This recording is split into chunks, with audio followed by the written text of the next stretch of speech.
us to the next discussion. Cost of governance. We have joining us via Zoom all the way from Lagos, the CEO of Connected Development Coach, as well as Follow the Money. I have Hamzat Lawal with us. Thank you so much for joining us on the program tonight. Well, thank you for having me, Jamal. Good evening, Nigeria. Thank you. And let's quickly go. First of all, from the last statement, the Ministry of Youth. I know that young Nigerians are waiting for the president to appoint a substantive minister of youth affairs. But there are those who are thinking that President Bola Ahmed Tinubu's 48 names is humongous, it's too large. Cutting cost of governance. Well, yes, we know that he has overshot the threshold. He's one president that have now appointed so many ministers, but you can also understand that he created new ministries because he believed that these new portfolios would help achieve his vision for Nigeria that he campaigned and won the elections. But it can't get to the point of youth, and then you would say, oh, the numbers are too much. I think the young people should have even come first because we know the role they played during the 2023 general election, before, during, and even aftermath of the elections. And they've remained peaceful and resolute. And I believe that Mr. President needs to show that intergenerational solidarity and ensure that he continue to stand with young people and appoint someone with character, capacity, competence that would galvanize and lead the Ministry of Youth Development. Okay, now, the president talked about cutting costs of governance, and he has given a marching order. First of all, he has started with the ministers that he inaugurated last Monday, and then there was an inauguration.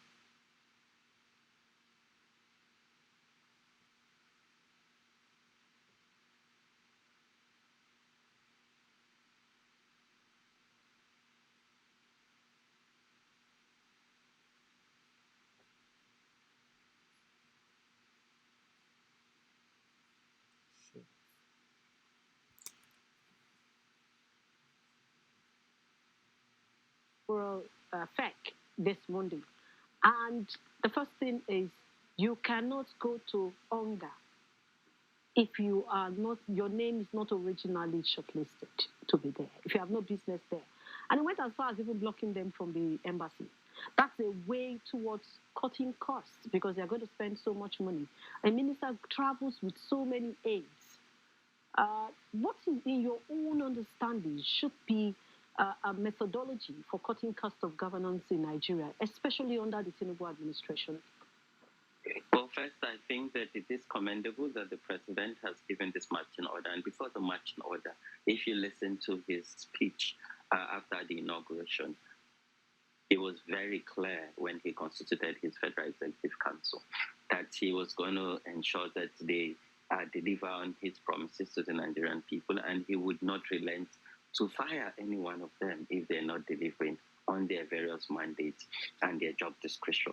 So when you also look at the United Nations General Assembly, because I've been attending UNG, and because Connected Development has an ECOSOC status to observe and also inform some of the outcome of the resolution.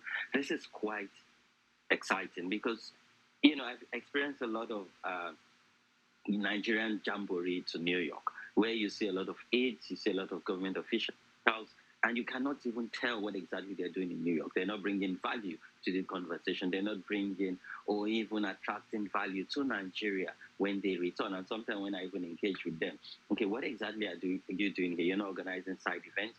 You're not advising government. You're not supporting government or even providing any level of assistance. You're not setting up any bilateral meeting or even having bilateral conversation. So this is really good because when you look at how much money we've spent in previous international meetings like the United Nations General Assembly, then you must commend the president. I like how he puts action to this word, communicating clearly to the Minister of Foreign Affairs, a fine diplomat, by the way, who has now reached out to Nigerian permanent representative in New York and have placed a ban, on any government official who wants to go to New York. And see, each of them have first-hand experience because some of my acquaintances who got appointed even at the state level. So what they have done interestingly, if you're a government official, either a local government, state, or federal government official, if you want to go to UNGA, even if we know that yes, governors have the independence to go with their aid, you must also get a blue passport, which is the Nigerian official passport.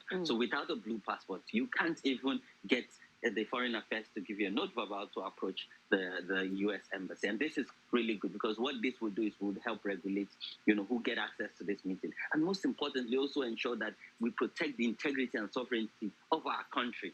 And I think this is also a unique opportunity for civil society to also provide advisory to government technically when we go to UNG. And we can also effectively track what exactly they are doing, how are they spending Nigeria's resources, and what value after the United Nations General Assembly is bringing to Nigeria. But I think this is really great because, again, this is President Tinubu's first international gathering where he hopefully would address world leaders at the General Assembly in New York.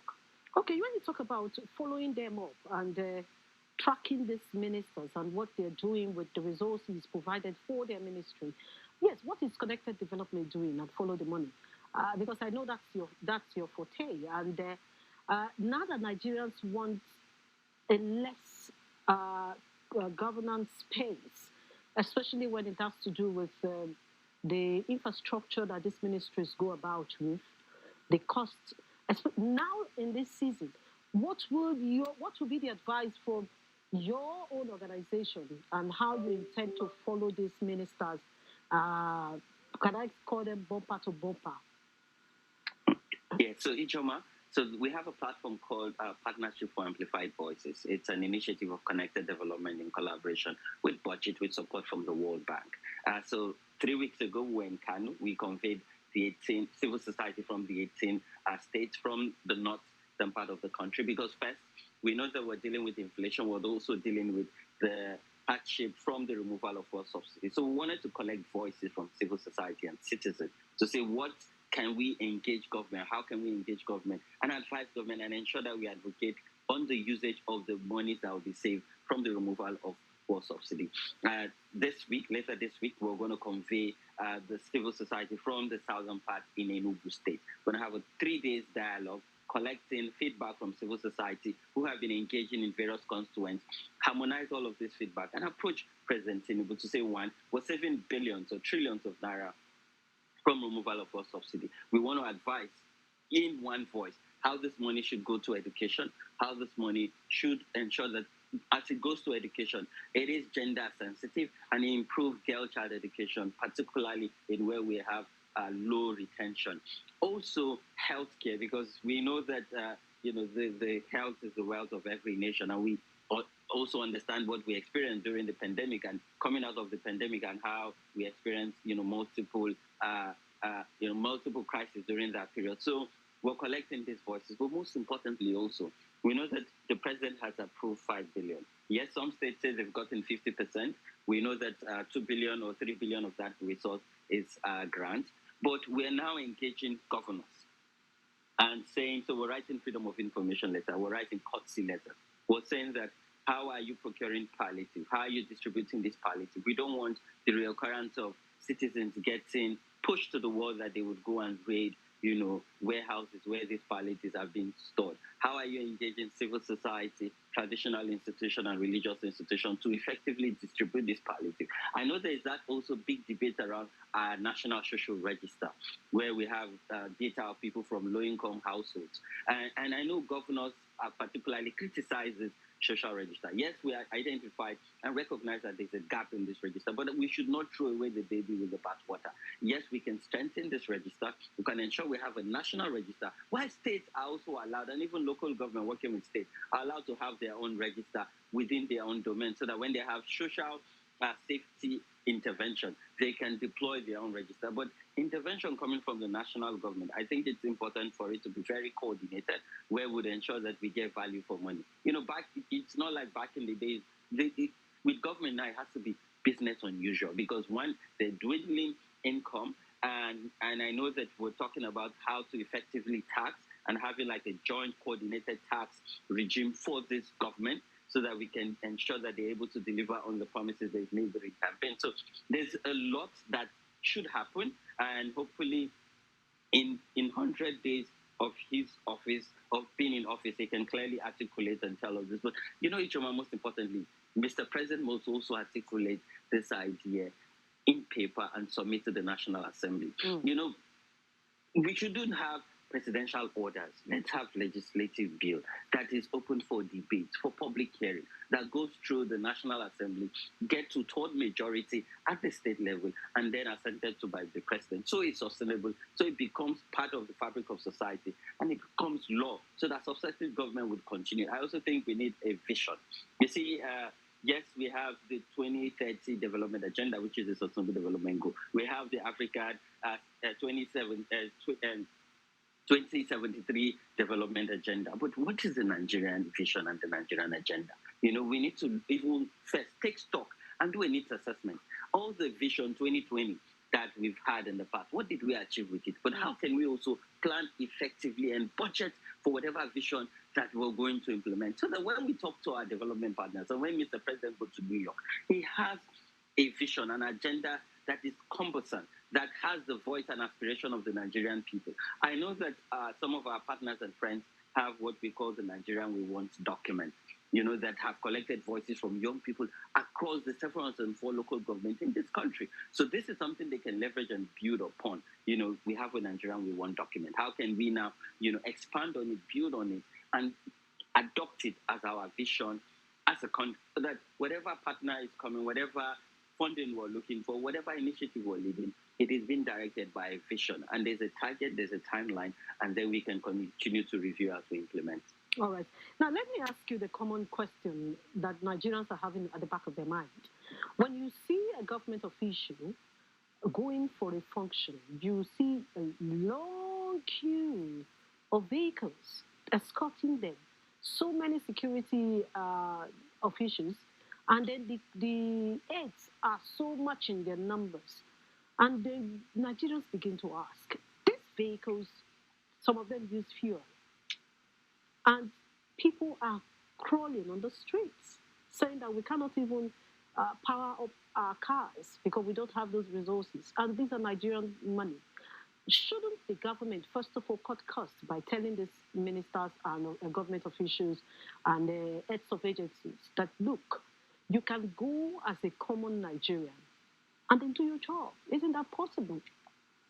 I totally agree, Choma. And every vehicle in Nigeria currently uses that diesel or petrol. Yes. So what that means is, if you have a convoy as a government official, be it a head of a parastatal or agency or even a cabinet minister, first, what it means is you don't even imbibe emotional intelligence, because today people are actually suffering, Choma.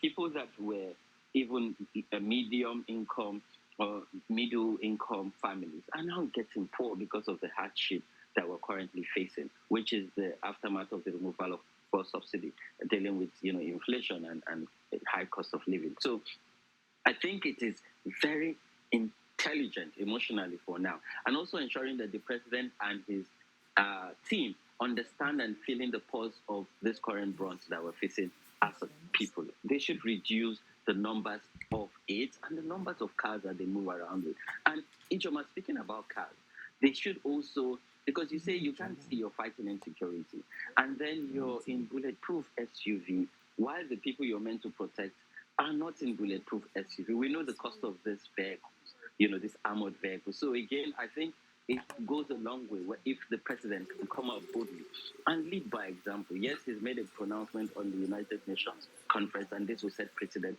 to other international meetings, but he needs to also say locally, how do we also use very slim and limited resources? How many vehicles are ministers or various heads of agencies or parastatals are supposed to use? And let's do away with this, usage of armored vehicles. And one other way is to promote local content, promote our own. We have Innocent Motor. We have this other SUV company, I can't remember their name. I think it's Ford or so. We have these companies because, one, we're looking at how can we generate jobs? How can we sustain this job and ensure economic growth? Because the world is now talking about a green economy and a green revolution. How can we ensure that we use local knowledge, local resources, and keep our money within our own economy? and creating goods and services that we can even export and help to increase our foreign reserve and generate effects. Good. Yes, before I let you go, you have advised the government to think outside the box on how to cut cost of governance. The number one is that, well, you said he has created new ministries, but is that not also going to puncture our own finances from the reserve? So, Ichoma, I remember former Minister Rotimi Amechi saying his salary is 750,000 naira. Yes, we know their salary is not big, but the allowances, the various allowances that is tied, to each government official. And I think this is where we need to review what exactly is their running cost and various allowances. Each of them, they can create and have more ministries and more ministers. But as long as the Nigerian people can understand how much is the value, the running cost of each minister's office, what amount does he get at the end of the day, and how does this amount bring value to the Nigerian people, and how is that office also, attracting foreign direct investment, engaging in bilateral conversation that brings value, brings resources for the Nigerian people and create jobs ultimately. Yes, for me, as long as we see clearly and the government is transparent, they're accountable, and they're open to public scrutiny, but most importantly, showing us value for the money that goes into government. Because mind you, it is you and I that pays the tax that runs the affairs of government. Thank you so much. It's been wonderful, and we'll still be talking to you and with you on this program, especially looking at what Nigerians will do for government as long as we are asking government to do for us. It's also important to say, what can I do for government to better this country? Well, thank you. Hamzat Lawal is the CEO, Connected Development, and also Follow the Money. Thank you so much. We appreciate it. Thank you, Joma. Have a good evening. Thank you. Yes, before we go, let's just take one or two. Emuka, M-O-PhD, is sending his tweet to the now X